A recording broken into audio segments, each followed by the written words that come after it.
It's no secret that travel is an education in itself, and I believe there is nothing like it to grow as a human being. Travel will introduce you to new cultures, it opens your mind to new ways of thinking, and often shifts your perspective.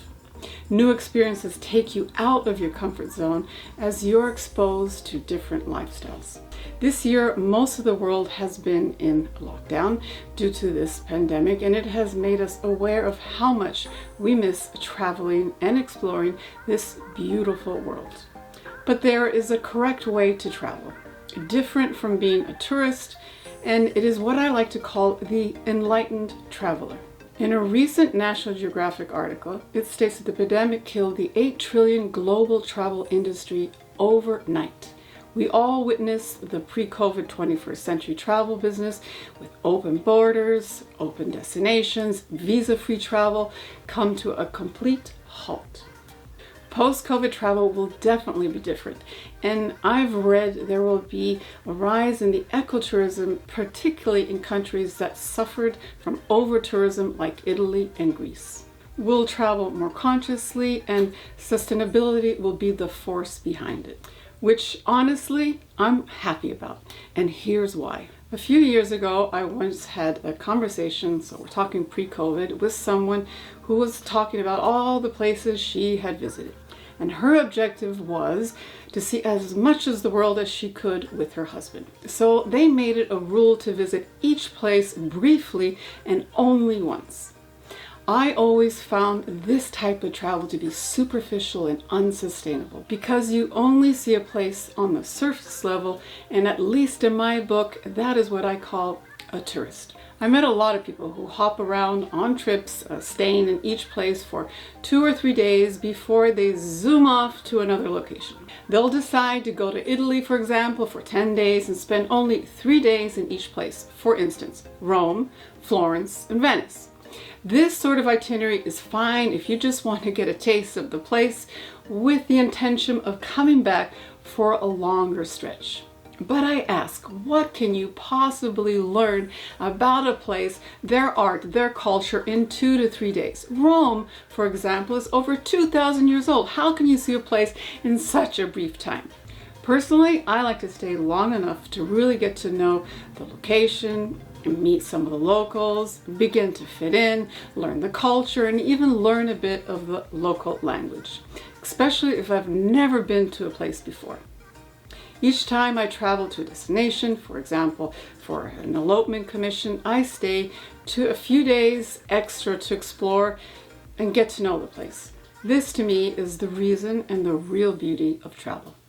To learn something new, see different lifestyles, and explore another culture. It enlightens us and expands our way of thinking. I cringe when I see tourists invade sacred and historical places like the Pantheon in Rome in shorts and flip-flops with no respect for the local dress code. Sitting sloppily against a 2,000-year-old piece of marble, eating fast food from paper wrappers. Oh, it makes me cringe. It seems as if they came to take pictures just to share on Instagram or social media and only brag about all the places they've been to. So I've made up a checklist, which is below, to help you be more of an enlightened traveler for your next trip when you can travel once again post-COVID.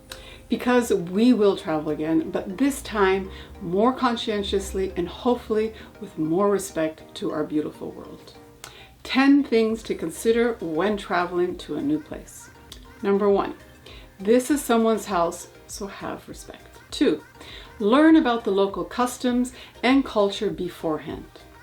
3, to really discover a place, get lost without a guidebook or Google dictating where you gotta go. 4, have an open mind and take time to learn about the local culture, how people live, and what they eat. 5, make friends with locals, go to the market. Start up a conversation at a cafe. Ask the locals where to visit and what to eat. And 6, ask before you take photos. In some cultures, it's sacrilegious. And 7, learn to say hello and thank you in the local language. Buongiorno and grazie can be magical words. 8.